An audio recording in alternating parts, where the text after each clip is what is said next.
The roan mare didn't want to be led. She'd been fought for, and she remembered it.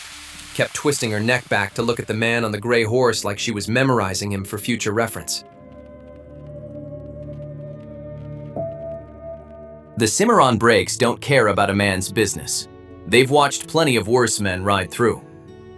The pale sandstone walls channel the wind into something that sounds almost deliberate. A language, almost, if you were patient enough. Cutter Wainwright had been patient enough for 11 years. He still hadn't understood a word of it. He'd been called a lot of things across those 11 years. Stock detective lately, which was a polished way of saying he found stolen animals and returned them to their rightful owners, whichever side of the legal line those owners happened to be standing on. Before that, Rustler. Before that, whatever a 22-year-old with no land and no name does to eat. He didn't think about the before that often. It had a way of looking back at him. Relax, girl. You're going home. The mare pinned her ears. Cutter figured she'd been told things before. He'd gotten the tip 3 days ago from old Cass Hindley at the Haskell Trading Post, a low-roofed adobe on Bent Creek that smelled of tobacco and someone's bad decision, and the specific silence of a man who'd learned that questions cost more than they paid. Cass had laid a folded paper on the counter without looking at Cutter directly, which was his way of communicating importance. Decker outfit ran off a roan from one of the camp strings 3 weeks back. One man, Harlan Mose, organized it. The ponies in the east draw of the breaks, tied to a juniper. They were planning to move her to the Pueblo Territory. Somebody tipped me. Cutter had folded the paper and put it in his vest without reading it in front of Cass, because that was the kind of relationship they had. Mutual opacity, maintained like a shared investment. Horse belongs to the Broken Stone Camp, Cottonwood Flat. You know it. He did know it. He'd spent 2 winters at the edge of that camp 17 years ago. A young man learning a language from a woman whose name he carried around like a stone he'd stopped putting down. He hadn't been back since. There were reasons. He'd been very organized about his reasons. It's good to be back at Cottonwood. The Arapaho called this stretch of the breaks Nibitu, where the wind has opinions. Cutter had learned enough of the language to understand that the grammar made the wind the kind of person, which he found more honest than most things he'd been taught. The wind did have opinions. It was expressing them right now, pushing hard from the west, turning the pale grass silver. He found the pony exactly where Cass said, tied short to a juniper in the east draw, no water, 3 days of rope burns across her neck. The men who'd run her hadn't been careless, just certain they'd be back before anyone noticed. They'd calculated wrong. Cutter was also calculating, and he was usually more accurate. All right, let's see what this costs. That was the question he always asked first. Not what is right. That came later, if at all, and mostly answered itself. The first question was always about cost. The camp was 2 hours south and west, down into the Cottonwood Flat. He'd ridden the breaks before, but approaching the camp felt different now. He was older. Broken Stone would be older. The accounting of what had passed between Cutter and that world had been growing interest for 17 years.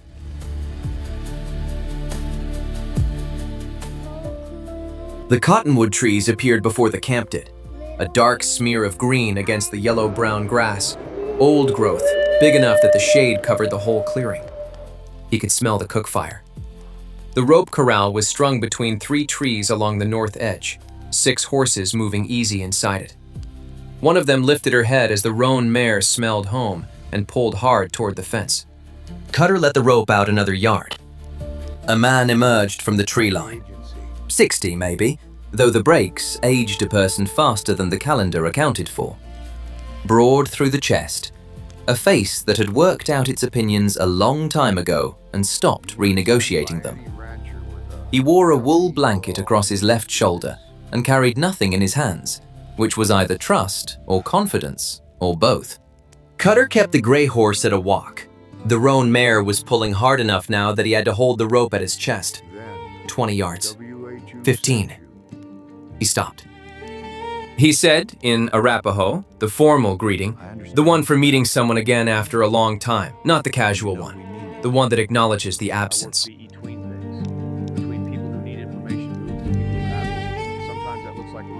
Broken Stone looked at him for a long moment. Then he looked at the roan mare. Then he looked back at Cutter. His expression held 7 things at once, none of them simple.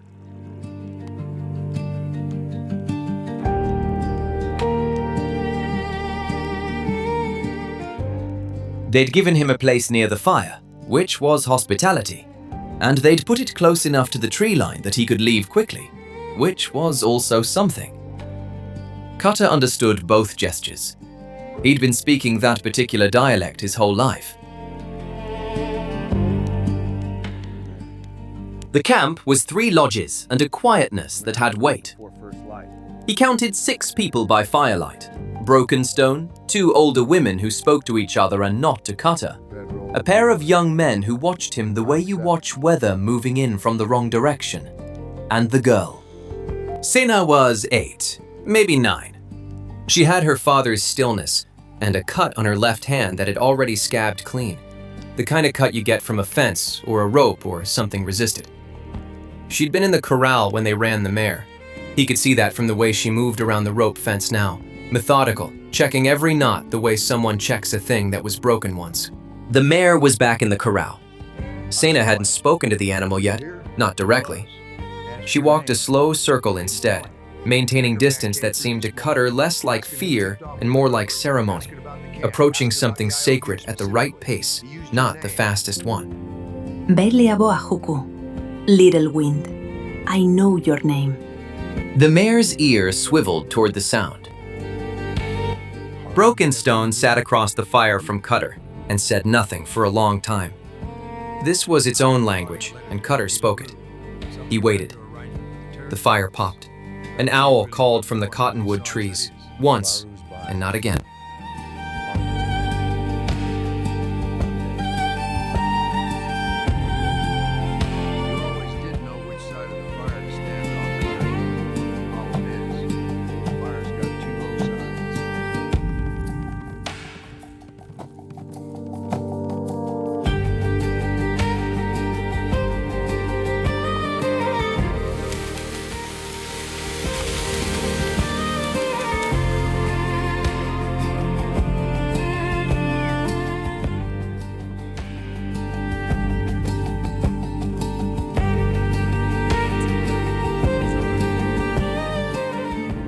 It wasn't a question, it was a condition. The space to answer honestly, not an interrogation. Cutter knew the difference. He'd been in enough treaty rooms to recognize when the other party was extending good faith at cost to themselves.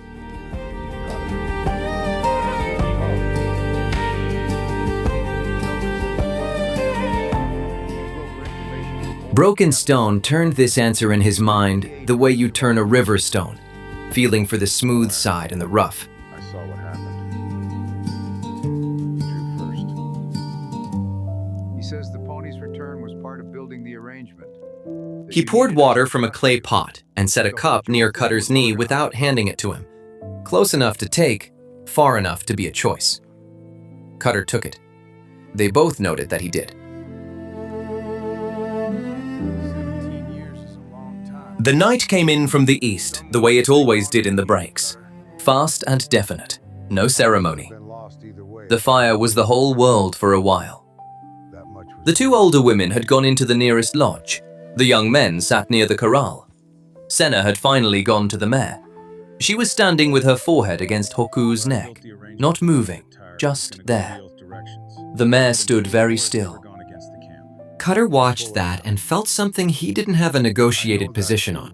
I'm going to have to leave before first light. That's not the problem. But Broken Stone had already offered the bedroll near the cook fire, and Cutter had already not refused it. And that was its own kind of treaty. Informal, binding in the way informal things sometimes bind tighter than paper. He woke before the camp did, lay still, looking through the cottonwood leaves at a sky going from black to indigo. Fire down to embers, horses quiet in the corral, the creek running thin somewhere nearby. He'd lain in a lot of places. None of them had felt like anything. This felt like something. He spent 20 minutes examining that feeling the way he examined everything, looking for the catch. He couldn't find one, which meant the catch was him. He found out about Delbert when he rode back through the Haskell trading post that afternoon. Decaman came through this morning, asking who tipped off the recovery, asking about the camp, asking about you specifically. He used your name. Cutter set down his coffee cup very carefully, which was his tell, and he knew it and couldn't seem to stop it. Harlan sent him. Harlan's writing a letter to Deputy LaRue. Something about your arrangement with the Territory office. About who you really work for and how many sides that is. Cutter understood it immediately. If LaRue learned the full shape of his network, the dual-side arrangement, the way intelligence moved both directions across every divide he'd ever claimed to bridge, LaRue would sell that information to whoever would pay most. Harlan Mose would pay handsomely. He had, perhaps, one day. You always did know which side of the fire to stand on, Cutter. Problem is, fire's got two sides. He rode hard back toward the breaks, not toward the rimrock, toward the cottonwood flat, toward Broken Stone.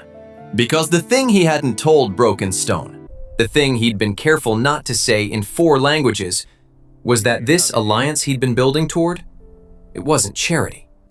It was strategy. A strategy that happened to do right by the camp. He'd told himself both things could be true.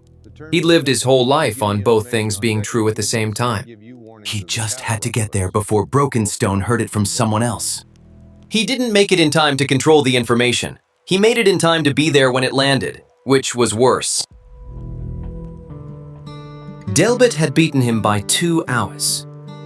Watched long enough from the rimrock, then ridden down to Broken Stone directly. Cutter saw the man's horse tied at the camp edge. He saw Broken Stone standing at the corral. He saw the look on Broken Stone's face and understood that the ledger had been revised. He got off the gray horse slowly, tied the reins to a branch, walked into the clearing like a man who had no good moves left and knew it and was walking in anyway. Which was maybe the first entirely uncalculated thing he'd done since he was 22.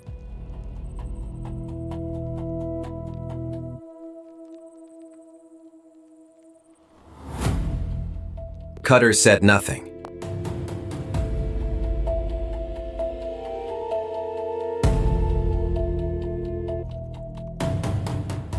Again, nothing. Because it was true.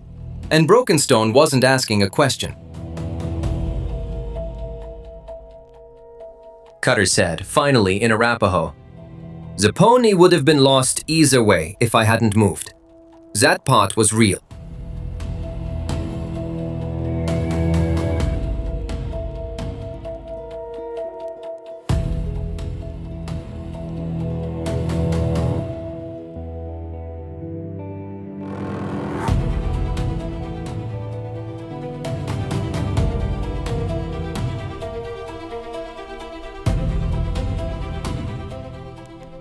Broken Stone looked at him for a long moment, the way a person looks at a treaty that says all the right things.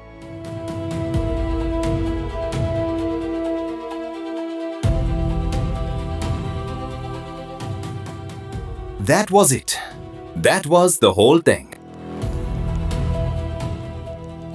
He dealt with Harlan an hour later, not with a weapon, with information. He'd been carrying something about the Decker outfit for 2 years, a discrepancy in the territory cattle count that would interest a federal land office far more than it would interest Deputy LaRue. He told Harlan this in plain language at the edge of the breaks, where the wind stripped both their voices down to the essentials. Harlan was a careful man. Careful men did the math.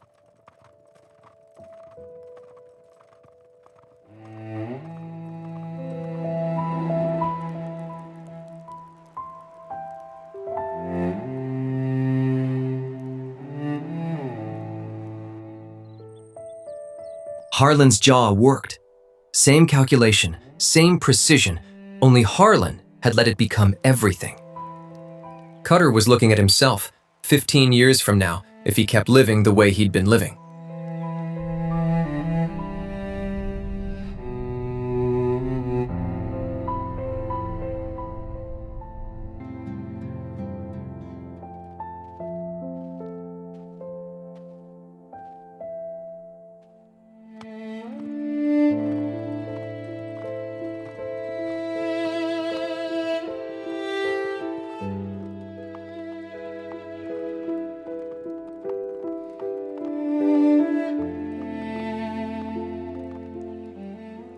Harlan looked at him. "You're going to be an honest broker between us and them."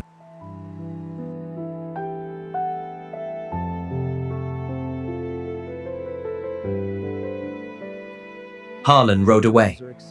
Carter watched him go. Which side of the fire? Right.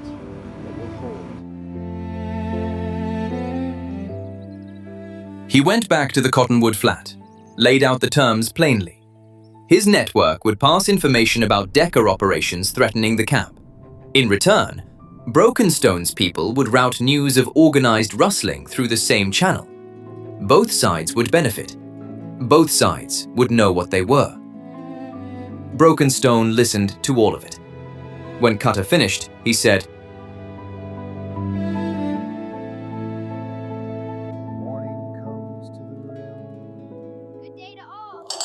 He didn't say, "And you are welcome here."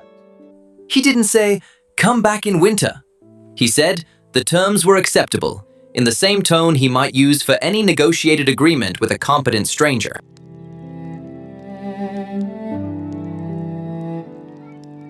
Senna was in the corral. She was sitting on Hoku's back, not riding, just sitting. The way you sit on something that was gone and came back, and you're not quite sure yet how to hold the relief. The mare stood quiet, one ear forward, one ear back, listening to two things at once. Cutter stood at the corral fence. Didn't say anything to the girl. She didn't look at him. He thought about old Cass's line, "Fire's got two sides," and said it to himself quietly in Arapaho. The translation ran a little different. The warmth goes to those who step in. The cold is for those who watch. He'd been watching for 11 years.